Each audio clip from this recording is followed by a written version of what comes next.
ശബരിമല വിഷയത്തിൽ ബിജെപി കേരള നേതൃത്വം വീണ്ടും പ്രതിസന്ധിയിൽ. ദേശീയ കൌൺസിൽ ശബരിമല വിഷയത്തിൽ യാതൊരു ഉറപ്പും നൽകാത്തതോടെ ബിജെപിയുടെ ഇരട്ടത്താപ്പ് വീണ്ടും വ്യക്തമാകുന്നു. രാഷ്ട്രീയ നേട്ടത്തിനായി അണികളെയും വിശ്വാസികളെയും തെരുവിൽ ഇറക്കിയതിന് സംസ്ഥാന നേതൃത്വം മറുപടി പറയേണ്ട സാഹചര്യമാണ് കേരളത്തിൽ. അയോധ്യ, ശബരിമല വിഷയങ്ങൾ വികാരപരമായി നിലനിർത്തി വോട്ടാക്കി മാറ്റുക.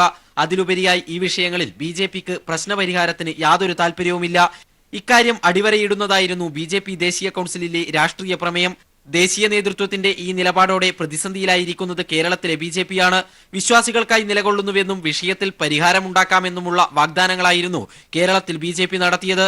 എന്നാൽ രാഷ്ട്രീയ പ്രമേയത്തിൽ ശബരിമലയെക്കുറിച്ച് യാതൊന്നും മിണ്ടാഞ്ഞതോടെ ഇതൊക്കെ പൊള്ളവാഗ്ദാനങ്ങളാണെന്ന് തുറന്നുകാട്ടപ്പെട്ടു. വിഷയം രാഷ്ട്രീയ നേട്ടത്തിന് ഉപയോഗിക്കുന്നതിനെതിരെ നേരത്തെയും വിമർശനങ്ങൾ ഉയർന്നിരുന്നു.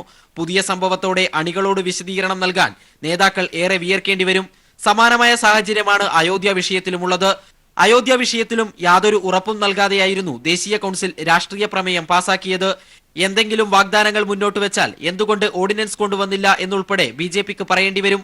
അയോധ്യ വിഷയം പ്രമേയത്തിൽ നിന്ന് ഒഴിവാക്കിയത് ബിജെപിക്ക് മറ്റൊരു തരത്തിൽ തിരിച്ചടിയാണ്. ശിവസേനയും മറ്റ് തീവ്ര ഹിന്ദു സംഘടനകളും ഇക്കാര്യം ചൂണ്ടിക്കാട്ടി ബിജെപിയെ വിമർശിക്കാനിടയുണ്ട്.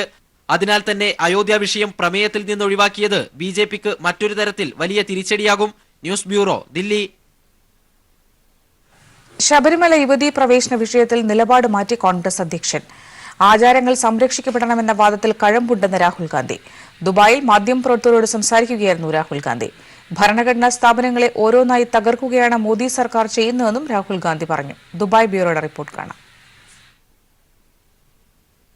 ശബരിമലയിലെ യുവതീ പ്രവേശന വിഷയത്തിൽ താൻ നേരത്തെ സ്വീകരിച്ച നിലപാടല്ല ഇപ്പോഴുള്ളതെന്ന് രാഹുൽ ഗാന്ധി പറഞ്ഞു. ആചാരങ്ങൾ സംരക്ഷിക്കപ്പെടണമെന്ന വാദത്തിലും സ്ത്രീകൾക്ക് തുല്യത ലഭിക്കണമെന്നുള്ള വാദത്തിലും കഴമ്പുണ്ടെന്ന് രാഹുൽ ഗാന്ധി പറഞ്ഞു. ശബരിമല വിഷയം സങ്കീർണമാണ്. എന്നാൽ സുപ്രീം കോടതി വിധി നടപ്പാക്കാൻ സർക്കാരിന് ബാധ്യതയില്ലേ എന്ന ചോദ്യത്തിന് അതേപ്പറ്റി ഇപ്പോൾ പ്രതികരിക്കുന്നില്ലെന്നായിരുന്നു രാഹുൽ ഗാന്ധിയുടെ മറുപടി. My initial position was different than my position today. After I've heard the arguments of the people of Kerala,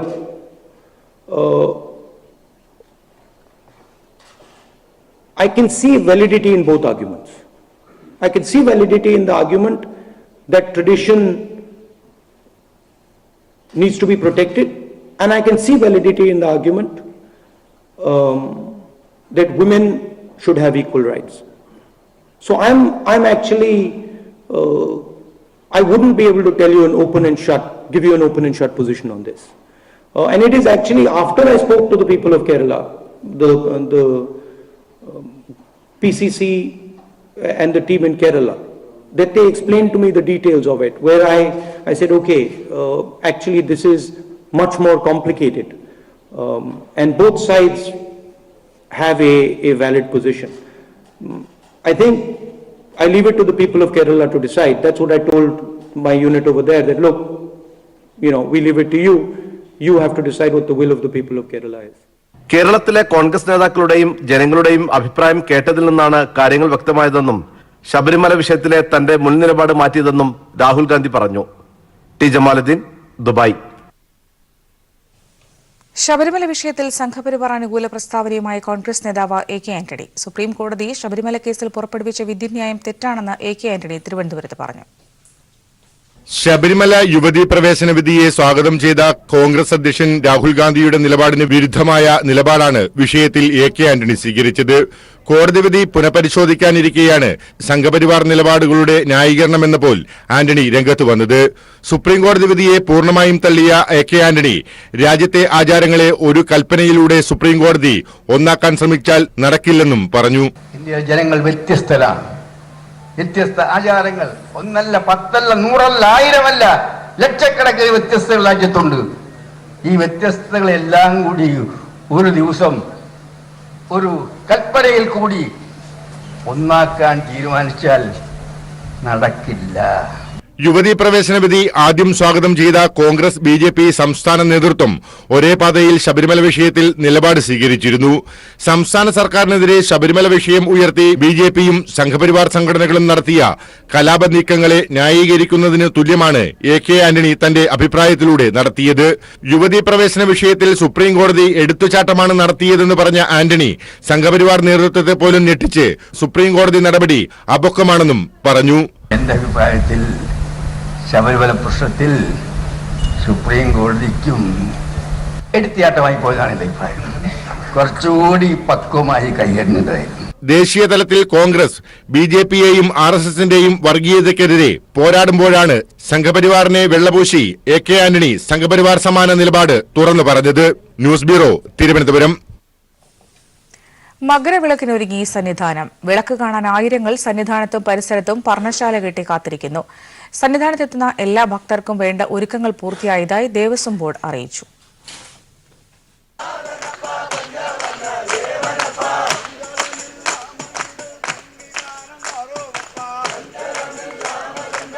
ഒരു തീർത്ഥാടന കാലത്തിന്റെ പരിസമാപ്തിയാണ് മകരവിളക്കുത്സവം. പൊന്നമ്പലമേട്ടിൽ മകരജ്യോതി തെളിയുന്നതും കാത്ത് ആയിരക്കണക്കിന് ഭക്തരാണ് സന്നിധാനത്തും പരിസര പ്രദേശങ്ങളിലും ദിവസങ്ങൾക്ക് മുമ്പേ എത്തി കാത്തിരിക്കുന്നത്. ഞങ്ങൾ പാലക്കാട് നിന്നാണ് വരുന്നത്. ഇന്ന് കാലത്ത് എത്തിയത്. എല്ലാവരും ഭക്ഷണം വെച്ച് ഇവിടെ ഇരിക്കും 3 ദിവസം. വിളക്ക് കഴിഞ്ഞ് വിളക്കിനെ പുലിമോട് പോകുന്നത്. அங்கே எருமையிலேருந்து பேட்டை சொல்லி காலை கட்டி 4 தடி வரோம், முக்குழி அறுதி மேலே மோடு பம்பையிலெல்லாம் குளித்து இன்னைக்கு காலையில் இங்கே வரோம். வந்து இனி திங்கக்கிழமை விளக்கு பார்த்துட்டு அப்புறம் கிளம்புவோம். വർഷം ജോലി കറക്റ്റാ பார்த்துட்டு പോകും. ഇതുവരെ കുഴപ്പമില്ല, ഇനി കുഴപ്പമില്ലാமல் இருக்கணும். ഞങ്ങൾ സ്വന്തം പാകം ചെയ്തിട്ട് ഇവിടെ താമസിക്കാൻ തയ്യാറെടുപ്പാണ്. 8 വ്യൂ പോയിന്റുകളാണ് മകരജ്യോതി ദർശനത്തിനായി ഒരുക്കിയിരിക്കുന്നത്. എന്നാൽ പ്രളയം ബാക്കി വെച്ച പമ്പയിലെ ഹിൽ ടോപ്പിൽ ഇത്തവണ വിരിവെച്ചിരുന്ന വിളക്ക് ദർശിക്കാൻ അനുവാദമില്ല. എങ്കിലും ഭക്തർക്ക് വേണ്ട എല്ലാ സൗകര്യങ്ങളും ദേവസ്വം ബോർഡ് ഒരുക്കിയിട്ടുണ്ട്. ലക്ഷക്കണക്കിന് ആളുകൾ ചിലപ്പോൾ മകരജ്യോതി ദിവസം ദർശനത്തിനായിട്ട് ഉണ്ടാകുമെന്ന് തന്നെയാണ് പ്രതീക്ഷിക്കുന്നത്. അത് എല്ലാ വർഷവും ഉള്ളതാണ്. അപ്പോൾ എല്ലാ വർഷവും ഉള്ളതിനേക്കാൾ ഒട്ടും കുറവില്ല എന്ന് മാത്രമല്ല, കുറച്ചുകൂടി കൂടുതൽ സൗകര്യങ്ങൾ വിനിയോഗിക്കാനും പറ്റും സന്നിധാനത്ത് ഉണ്ട്. പന്തളം കൊട്ടാരത്തിൽ നിന്ന് പുറപ്പെട്ട തിരുവാഭരണ ഘോഷയാത്ര മകരവിളക്ക് ദിവസം ദീപാരാധനയ്ക്ക് മുൻപായി 18-ാം പടി കയറും. തിരുവാഭരണം ചാർത്തിയുള്ള ദീപാരാധന സമയത്താണ് മകരജ്യോതി ദർശനം. ഇതിനുശേഷമാണ് മകരസംക്രമ പൂജ. സൂര്യൻ ദക്ഷിണായനത്തിൽ നിന്നും ഉത്തരായനത്തിലേക്ക് കടക്കുന്ന സമയമാണ് മകരസംക്രമം. തിരുവാഭരണ ഘോഷയാത്ര പമ്പയിൽ നിന്ന് ആരംഭിക്കുമ്പോൾ മുതൽ തീർത്ഥാടകർക്ക് നിയന്ത്രണമുണ്ടാകും. ഇക്കുറി സംക്രമ പൂജയും കഴിഞ്ഞ് 8 മണിക്ക് ശേഷമായിരിക്കും തീർത്ഥാടകർക്ക് തിരുവാഭരണം ചാർത്തിയുള്ള ദർശനം സാധ്യമാവുക. വിരിവെച്ചും പർണശാല കെട്ടിയും കാത്തിരിക്കുകയാണിവർ. പൊന്നമ്പലമേട്ടിൽ തെളിയുന്ന അയ്യപ്പ ജ്യോതി ദർശിക്കുവാനായി. സന്നിധാനത്ത് നിന്ന് ക്യാമറമാൻ അജിത്തിനൊപ്പം റിനു ശ്രീധർ. ദേശീയ തലത്തിൽ മുന്നണി രൂപീകരണം ഇപ്പോൾ പ്രായോഗികമല്ലെന്നും അതിന് സാധ്യതയില്ലെന്നും പ്രകാശ് കാരാട്ട്. ഉണ്ടാകേണ്ടത് UP മോഡൽ സഖ്യങ്ങളെന്നും പ്രകാശ് കാരാട്ട് പറഞ്ഞു. കോൺഗ്രസുമായി ദേശീയതലത്തിൽ സഖ്യമുണ്ടാക്കാതെ ബി.ജെ.പിയെ പരാജയപ്പെടുത്താനാകില്ല എന്ന് താൻ പറഞ്ഞതായി ചില മാധ്യമങ്ങൾ പ്രചരിപ്പിച്ചതിന്റെ അടിസ്ഥാനത്തിലാണ് പ്രകാശ് കാരാട്ട് തന്റെ നിലപാട് വ്യക്തമാക്കിയത്. കുവൈറ്റിൽ കൈരളി ടിവിയോട് സംസാരിക്കുകയായിരുന്നു അദ്ദേഹം. ദേശീയ അടിസ്ഥാനത്തിൽ ഒരു സഖ്യവും വരുന്ന തെരഞ്ഞെടുപ്പിൽ സാധ്യമാകില്ലെന്ന് പ്രകാശ് കാരാട്ട്. രാഷ്ട്രീയമായി ഇത് പ്രായോഗികവുമല്ല. ചില പ്രാദേശിക പാർട്ടികൾ ചേർന്ന് ഫെഡറൽ മുന്നണി ഉണ്ടാക്കാനുള്ള നീക്കമുണ്ട്. ഇതും പ്രയോഗ സാധ്യതയുള്ള നിർദ്ദേശമല്ലെന്നും പ്രകാശ് കാരാട്ട് കുവൈത്തിൽ കൈരളി ടിവിയോട് പറഞ്ഞു. I wish to state again that there can be no national level alliance for the coming Lok Sabha elections. Some people are asking whether there can be a Congress-led national alliance of all opposition parties. This is not possible, nor is it politically feasible, nor is it going to be some sort of alliance like the Federal Front, where some regional parties are saying they will form a federal front. This will also not be a practicable proposition. What our party thinks is that in different states, according to the combination of forces there may be regional parties or there may be other parties, they will have to come to an understanding against the BJP. If they all work out a state-wise understanding, that will be the effective way to defeat the BJP. After that will come the question of what should be the form and composition of the secular government. That can be looked into later. But immediately what is necessary is in each state we should try to get the main forces who are against the BJP to cooperate. That will help in isolating and defeating the BJP, just as what has happened now in Uttar Pradesh. അടുത്ത തെരഞ്ഞെടുപ്പിലെ രാഷ്ട്രീയ സഖ്യ സാധ്യതകളെപ്പറ്റി കഴിഞ്ഞ ദിവസം കുവൈറ്റിൽ നടന്ന പത്രസമ്മേളനത്തിൽ പറഞ്ഞ കാര്യങ്ങൾ തെറ്റായ വിധത്തിലാണ് പല മലയാള മാധ്യമങ്ങളും റിപ്പോർട്ട് ചെയ്തതെന്ന് CPIM പോളിറ്റ് ബ്യൂറോ അംഗം പ്രകാശ് കാരാട്ട് വ്യക്തമാക്കി. കോൺഗ്രസുമായി ദേശീയ തലത്തിൽ സഖ്യമുണ്ടാക്കാതെ BJPയെ പരാജയപ്പെടുത്താനാകില്ല എന്ന് കാരാട്ട് പറഞ്ഞതായാണ് ചില മാധ്യമങ്ങൾ പ്രചരിപ്പിച്ചത്. ഇതിന്റെ അടിസ്ഥാനത്തിലാണ് പ്രകാശ് കാരാട്ട് തന്റെ നിലപാട് വ്യക്തമാക്കിയത്. TV Hikmath, Kairali news, Kuwait. ഇന്ത്യയെ മതരാഷ്ട്രമാക്കാനാണ് സംഘപരിവാർ ശ്രമമെന്ന് CPM PB അംഗവും മുൻ ജനറൽ സെക്രട്ടറിയുമായ പ്രകാശ് കാരാട്ട്. വരുന്ന ലോക്സഭാ തെരഞ്ഞെടുപ്പിൽ മതനിരപേക്ഷ സർക്കാർ അധികാരത്തിൽ വരുമെന്നും അദ്ദേഹം പറഞ്ഞു. കുവൈറ്റിൽ കലാ കുവൈറ്റ് 40ാം വാർഷിക സമാപന സമ്മേളനം ഉദ്ഘാടനം ചെയ്ത് സംസാരിക്കുകയായിരുന്നു പ്രകാശ് കാരാട്ട്. കുവൈറ്റ് ബ്യൂറോയുടെ റിപ്പോർട്ട് കാണാം. ഇന്ത്യയെ മതരാഷ്ട്രമാക്കാനാണ് സംഘപരിവാര ശ്രമമെന്ന് CPIM മുൻ ജനറൽ സെക്രട്ടറിയും പോളിറ്റ് ബ്യൂറോ അംഗവുമായ പ്രകാശ് കാരാട്ട്. വരുന്ന ലോക്സഭാ തെരഞ്ഞെടുപ്പിൽ മതനിരപേക്ഷ സർക്കാർ അധികാരത്തിൽ വരുമെന്നും അദ്ദേഹം കുവൈറ്റിൽ കലാ കുവൈത്തിന്റെ 40ാം വാർഷിക സമാപന സമ്മേളനം ഉദ്ഘാടനം ചെയ്ത് സംസാരിക്കുകയാണ് പ്രകാശ് കാരാട്ട് ഇക്കാര്യം വ്യക്തമാക്കിയത്. The regime that we have in India today has an ambitious agenda, an agenda to transform what is the Indian Constitution, the Republican Constitution, and they have set themselves the goal of creating a new India by 2022. But what is that new India going to be? The powers that be that rule the country today, the forces which are now controlling the instruments of state power and the institutions of the state, want nothing less than creating a Hindu Rashtra. കുവൈത്തിൽ നിന്ന് cameraman Raghu പെരാമ്പ്രക്കൊപ്പം TV Hikmath, Kairali news. രാഷ്ട്രീയ മുതലെടുപ്പിനായി സർക്കാർ സംവിധാനങ്ങളും ഭരണ സംവിധാനങ്ങളും ദുരുപയോഗം ചെയ്യുന്നത് ഇന്ത്യയുടെ നിലനിൽപ്പിന് തന്നെ ഭീഷണിയാണെന്ന് രാഹുൽ ഗാന്ധി. ഇന്ത്യയുടെ തകർന്ന സാമ്പത്തിക നിലയും ജനങ്ങൾക്ക് മികച്ച സേവനങ്ങൾ നൽകുവാനുള്ള സർക്കാർ സംവിധാനങ്ങൾ താളം തെറ്റുന്ന കാഴ്ചയും ഓരോ ഇന്ത്യക്കാരനെയും വേദനിപ്പിക്കുന്നതായും രാഹുൽ ഗാന്ധി പറഞ്ഞു. അബുദാബിയിൽ ഇന്ത്യൻ ബിസിനസ് പ്രൊഫഷണൽ ഗ്രൂപ്പ് സംഘടിപ്പിച്ച യോഗത്തിൽ സംസാരിക്കുകയായിരുന്നു രാഹുൽ ഗാന്ധി.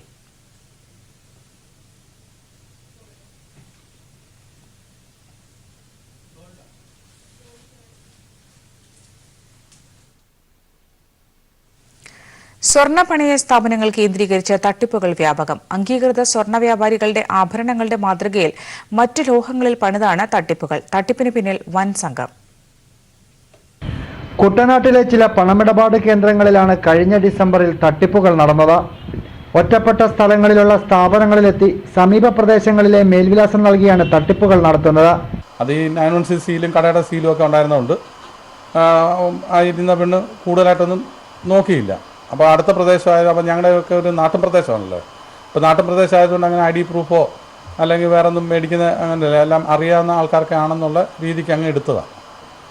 അത് 2 അഡ്രസ്സിൽ 2 പേരാണ് വന്ന് പണയം വെച്ചത്.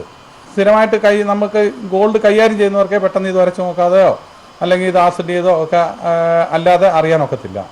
കാരണം വെച്ചാൽ ഇതിന് 2 സ്ഥലത്തു നിന്ന് സീലും, അപ്പോൾ ഇതിനു വേണ്ടി തന്നെ പണിത് വന്നിരിക്കുന്നതാണെന്നൊക്കെ നമുക്ക് മനസ്സിലായതുകൊണ്ടാണ് എനിക്ക് പെട്ടെന്ന് ഇത് കണ്ടുപിടിക്കാനത്. ഇടപാടുകാരെ വിശ്വസിപ്പിക്കാൻ 916 മുദ്രകൾ ആലേഖനം ചെയ്ത ആഭരണങ്ങൾ നൽകിയാണ് തട്ടിപ്പുകൾ നടത്തുന്നത്. ഒന്നിലധികം ആളുകളെത്തിയാണ് ഇത്തരം ആഭരണങ്ങൾ സ്വർണമെന്ന വ്യാജേന പണയം വയ്ക്കുന്നത്. കേരളത്തിലാകമാനം സമാനമായ രീതിയിൽ തട്ടിപ്പുകൾ നടന്നു വരുന്നതായും ഇവർ പറയുന്നു. തട്ടിപ്പുകൾ നടത്തുന്ന സംഘത്തിലെ ചിലരുടെ ചിത്രങ്ങൾ CCTV ക്യാമറയിലൂടെ ലഭിച്ചിട്ടുണ്ട്. തട്ടിപ്പിനെക്കുറിച്ച് സമഗ്ര അന്വേഷണം നടത്തണമെന്നാവശ്യപ്പെട്ട് ഇവർ ജില്ലാ പോലീസ് മേധാവിക്ക് പരാതിയും നൽകി. Shajahan, news bureau, Alappuzha. ആർത്തവ അയിത്തത്തിനെതിരെ സംഘടിപ്പിച്ച ആർപ്പോ ആർത്തവം പരിപാടിക്ക് കൊച്ചിയിൽ തുടക്കം 2 ദിവസം നീണ്ടുനിൽക്കുന്ന പരിപാടിയുടെ ഭാഗമായി നടന്ന ആർത്തവ റാലി സ്ത്രീ മുന്നേറ്റത്തിന്റെ നേർക്കാഴ്ചയായി. വിശ്വാസത്തിന്റെ പേരിൽ സമൂഹത്തെ ഭിന്നിപ്പിക്കാനാണ് RSS ശ്രമിക്കുന്നതെന്ന് പരിപാടിയിൽ പങ്കെടുത്ത തമിഴ് ചലച്ചിത്ര സംവിധായകൻ പ. രഞ്ജിത്ത് പറഞ്ഞു. മുഖ്യമന്ത്രി പിണറായി വിജയൻ ഉൾപ്പെടെയുള്ള പ്രമുഖർ ഇന്ന് പരിപാടിയിൽ പങ്കെടുക്കും. ശബരിമല യുവതീ പ്രവേശന വിധിയെ തുടർന്ന് ആർത്തവം അശുദ്ധിയെന്ന് പ്രഖ്യാപിച്ച് തെരുവിലിറങ്ങിയവർക്കുള്ള മറുപടിയായാണ് സ്ത്രീകളുടെ നേതൃത്വത്തിൽ 2 ദിവസത്തെ ആർപ്പോ ആർത്തവം പരിപാടി കൊച്ചിയിൽ സംഘടിപ്പിച്ചിരിക്കുന്നത്. പരിപാടിക്ക് തുടക്കമിട്ട് നടന്ന ആർത്തവ റാലി സ്ത്രീ മുന്നേറ്റത്തിന്റെ വേറിട്ട കാഴ്ചയായി. പ്രായഭേദമില്ലാതെ സ്ത്രീകളും കുട്ടികളും ഭിന്നലിംഗക്കാരും തുല്യനീതിക്ക് വേണ്ടി പോരാടുന്ന പുരുഷന്മാരും റാലിയിൽ അണിനിരന്നു. ആർത്തവത്തിന്റെ പേരിൽ അശുദ്ധി കൽപ്പിച്ച സ്ത്രീകളെ അപമാനിക്കുന്നവർക്കുള്ള ശക്തമായ മറുപടിയാണ് ആർപ്പോ ആർത്തവം പരിപാടിയെന്ന് സംഘാടകരിൽ ഒരാളായ അഡ്വക്കേറ്റ് TB മിനി പറഞ്ഞു. നാമജപ യാത്രകൾ കണ്ട് കേരളത്തിലെ മടുത്ത ഒരു സാഹചര്യത്തിൽ അതിനെതിരായിട്ടുള്ള ഒരു ബദൽ സാംസ്കാരിക അന്തരീക്ഷം ഉണ്ടാക്കുക എന്നുള്ള ലക്ഷ്യത്തോടുകൂടിയാണ് ഞങ്ങൾ ഈ പരിപാടികളെല്ലാം സംഘടിപ്പിക്കുന്നത്. സംസ്ഥാന വനിതാ ശിശു വികസന വകുപ്പ് സംഘടിപ്പിച്ച ആർത്തവ ശരീരം എന്ന ശാസ്ത്ര പ്രദർശനം ആർപ്പോ ആർത്തവ വേദിയിലെ ശ്രദ്ധേയമായ കാഴ്ചയാണ്. മുഖ്യമന്ത്രി പിണറായി വിജയൻ, ആനി രാജ, CK ജാനു, സുനിൽ P. ഇളയടം തുടങ്ങിയ പ്രമുഖരും പരിപാടിയിൽ പങ്കെടുത്ത് സംസാരിക്കുമെന്ന് സംഘാടകർ അറിയിച്ചു. News bureau, Kochi. Kerala literature fest 3ാം ദിനം സാമൂഹ്യ രാഷ്ട്രീയ വിഷയ ചർച്ചകളാൽ മുഖരിതമായി. പ്രകാശ് രാജ്, സ്വാമി അഗ്നിവേശ് എന്നിവരുടെ സാന്നിധ്യവും വാക്കുകളും ഫെസ്റ്റിനെ ആവേശഭരിതമാക്കി. സമകാലീന സാഹിത്യവും രാഷ്ട്രീയവും സാമൂഹികവുമായ വിഷയങ്ങളിലെ ചൂടേറിയ ചർച്ചകളിലൂടെയാണ് കേരള ലിറ്ററേച്ചർ ഫെസ്റ്റ് ശനിയാഴ്ച കടന്നുപോയത്. നാടിനെ വിഴുങ്ങാനൊരുങ്ങിയ നിപ്പയെ അതിജീവിക്കാൻ സഹായിച്ചവരെ കൈവിടില്ലെന്ന് നിപ്പയും പ്രളയവും എന്ന വിഷയത്തെ അധികരിച്ച് നടന്ന ചർച്ചയിൽ പങ്കെടുക്കാനെത്തിയ ആരോഗ്യമന്ത്രി KK ശൈലജ പറഞ്ഞു. താൽക്കാലിക തൊഴിലാളികളെ സ്ഥിരപ്പെടുത്തുന്നതിന് ചില നിയമപരമായിട്ട് തടസ്സങ്ങളൊക്കെ ഉണ്ട്. പക്ഷെ നിപ്പ കാലത്ത് ജോലി ചെയ്ത ആരെയും അവിടുന്ന് ഒഴിവാക്കാൻ ഉദ്ദേശിച്ചിട്ടില്ല. താൽക്കാലികമായി വരുന്ന ഒഴിവുകളിൽ അവർക്കാണ് ഏറ്റവും പ്രാധാന്യം കൊടുക്കുക. സമൂഹത്തെയും മനസ്സിനെയും ഉഴുതുമറിച്ച നാരായണ ഗുരു എന്ന വിഷയത്തിൽ സുനിൽ P. ഇളയിടവും PV സജീവും പ്രഭാഷണം നടത്തി. കേരളീയ ചിന്തയിലെ കലാപകാരികൾ, ആധുനിക കേരളത്തിന്റെ ശില്പികൾ, ജുഡീഷ്യൽ ആക്ടിവിസവും ജനാധിപത്യവും തുടങ്ങിയ വിഷയങ്ങൾ ചർച്ച ചെയ്യപ്പെട്ടു. മഹാസഖ്യം സ്ഥാനാർത്ഥിയാക്കിയാൽ മോദിക്കെതിരെ മത്സരിക്കുമെന്ന് I am not a Hindu എന്ന വിഷയത്തിൽ സംസാരിക്കവേ സ്വാമി അഗ്നിവേശ് പറഞ്ഞു. Modi is not going to contest from there. He is going to run away because he knows for sure he cannot win from Varanasi. But if ever he decides to contest from Varanasi, and if some of these Mahagathbandhan like Akhilesh and Mayawati, they are ready to adopt me as their common candidates, I will definitely contest against Modi, and I am very sure I will defeat him. 2019 BJP ജയിച്ചാൽ പിന്നെ അടുത്ത 50 വർഷം ആർക്കും താഴെയിറക്കാൻ സാധിക്കില്ലെന്ന BJP അധ്യക്ഷൻ അമിത്ഷായുടെ പ്രസ്താവനയ്ക്കെതിരെ നടൻ പ്രകാശ് രാജ് രംഗത്ത് വന്നു. അങ്ങനെ പറയാൻ അമിത്ഷായുടെ തറവാട്ടു സ്വത്തല്ല ഇന്ത്യയെന്നായിരുന്നു പ്രകാശ് രാജിന്റെ പ്രതികരണം. ആര് ഭരിക്കണമെന്ന് ജനങ്ങളാണ് തീരുമാനിക്കേണ്ടത്. വരുന്ന തെരഞ്ഞെടുപ്പിൽ സ്വതന്ത്ര സ്ഥാനാർത്ഥിയായി താൻ മത്സരിക്കുമ്പോൾ 1 വോട്ടാണ് ലഭിക്കുന്നതെങ്കിൽ പോലും അതിനത്രയും മൂല്യമുണ്ടാകുമെന്നും അങ്ങനെ സ്വതന്ത്ര സ്ഥാനാർത്ഥികൾ മത്സരരംഗത്ത് വന്നാൽ രാഷ്ട്രീയത്തിൽ വലിയ മാറ്റമുണ്ടാകുമെന്നും പ്രകാശ് രാജ് പറഞ്ഞു. The silence that swallows us എന്ന വിഷയത്തിൽ മീന T. പിള്ളയും പ്രകാശ് രാജും നടത്തിയ സംഭാഷണത്തിലായിരുന്നു അദ്ദേഹം ഇങ്ങനെ പ്രതികരിച്ചത്.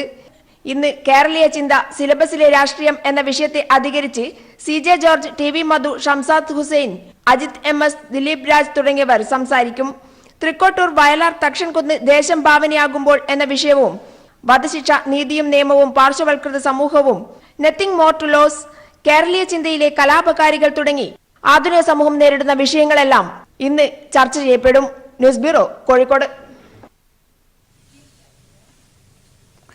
CPIM തിരുവനന്തപുരം ജില്ലാ കമ്മിറ്റി അംഗം BS രാജീവ് അന്തരിച്ചു. ക്യാൻസർ ബാധയെ തുടർന്നാണ് മരണം.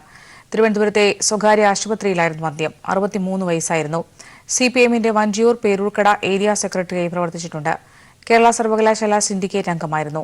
BS രാജീവിന്റെ മൃതദേഹം ഉച്ചയ്ക്ക് 1 മണി മുതൽ CPIM ജില്ലാ കമ്മിറ്റി ഓഫീസായ കാട്ടായിക്കോണം ശ്രീധർ സ്മാരകത്തിൽ പൊതുദർശനത്തിന് വയ്ക്കും. വൈകിട്ട് 3 മണിക്ക് ശാന്തി കവാടത്തിൽ സംസ്കരിക്കും. മരണവിവരം അറിഞ്ഞ് ജില്ലാ സെക്രട്ടറി ആനാവൂർ നാഗപ്പൻ, M. വിജയകുമാർ, പന്ന്യൻ രവീന്ദ്രൻ അടക്കമുള്ള പ്രമുഖ നേതാക്കൾ ആശുപത്രിയിലെത്തി.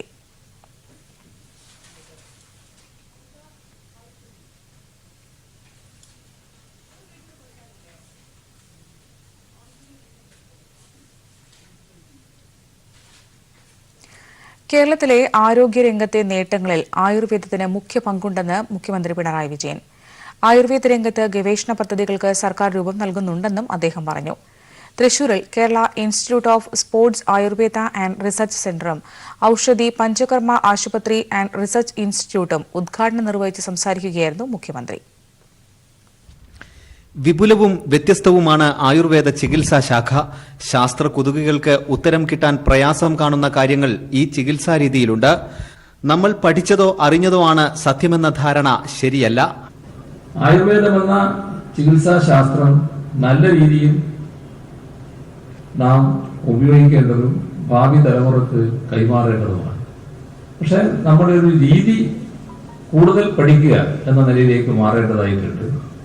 ആയുർവേദത്തിൽ വിദഗ്ധരായിട്ടുള്ളവരെല്ലാം തന്റെ പഠനകാലത്ത് മാത്രം സമ്പാദിച്ച കാര്യങ്ങൾ വെച്ചല്ല പിന്നെയും പഠിക്കാൻ അവർ തയ്യാറായിട്ടുണ്ട്. അങ്ങനെയാണ് വൈദഗ്ധ്യം നേടാൻ അവർക്ക് കഴിഞ്ഞിട്ടുള്ളത്.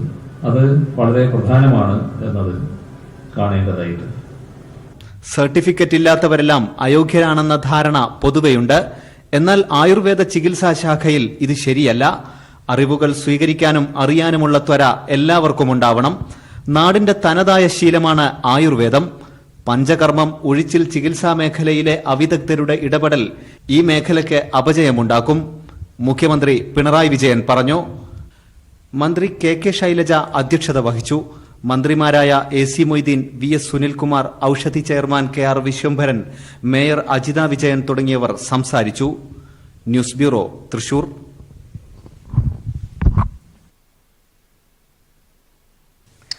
കേരളത്തെ കലാപഭൂമിയാക്കാനുള്ള BJP-UDF നീക്കത്തിനെതിരെ തൊടുപുഴയിൽ തിങ്കളാഴ്ച LDF-ന്റെ നേതൃത്വത്തിൽ ജനകീയ റാലി സംഘടിപ്പിക്കും. പൊതുസമ്മേളനം മുഖ്യമന്ത്രി പിണറായി വിജയൻ ഉദ്ഘാടനം ചെയ്യും. വൈകിട്ട് 5 നടക്കുന്ന പരിപാടിയിൽ മന്ത്രിമാരായ M. മണി, കടന്നപ്പള്ളി രാമചന്ദ്രൻ, CPI സംസ്ഥാന സെക്രട്ടറി കാനം രാജേന്ദ്രൻ, ജനാധിപത്യ Kerala Congress chairman Francis George തുടങ്ങിയവർ പ്രസംഗിക്കും. പരിപാടിയിൽ 25,000 പേർ പങ്കെടുക്കുമെന്ന് LDF ഇടുക്കി ജില്ലാ കൺവീനർ KK ശിവരാമനും CPIM ജില്ലാ സെക്രട്ടറി KK ജയചന്ദ്രനും അറിയിച്ചു. വാർത്താസമ്മേളനത്തിൽ CPIM സംസ്ഥാന കമ്മിറ്റി അംഗം KP മേരി, CPI സംസ്ഥാന കൌൺസിൽ അംഗം K. സലിംകുമാർ, ജനാധിപത്യ കേരള കോൺഗ്രസ് നേതാവ് ജോർജ് അഗസ്റ്റിൻ എന്നിവരും പങ്കെടുത്തു.